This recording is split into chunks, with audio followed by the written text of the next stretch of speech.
আমার মতে বঙ্গ রাজনীতিতে চরিত্র বলতে আদৌ যদি কেউ থেকে থাকেন তাহলে তারা মাত্র দুজন, একজন মমতা বন্দ্যোপাধ্যায় আর একজন দিলীপ ঘোষ।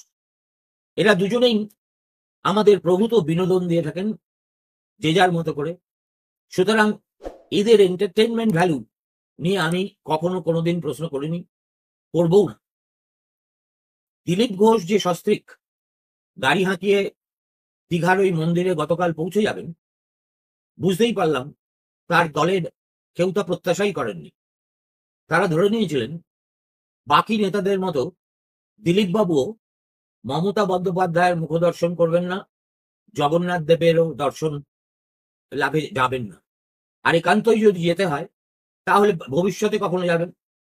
কিন্তু দিলীপ ঘোষ বলেই একেবারে অপ্রত্যাশিতভাবে তিনি সেখানে হাজির হলেন, বসলেন, মমতার সঙ্গে কথা বললেন সস্ত্রীক।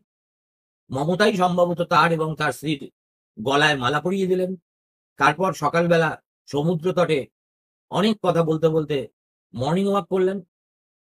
তারপর তাকে কেন্দ্র করে কোলাঘাটে ধুন্ধুমার হলো এবং তারপর তিনি কলকাতায় সম্ভবত ফিরে এসেছেন।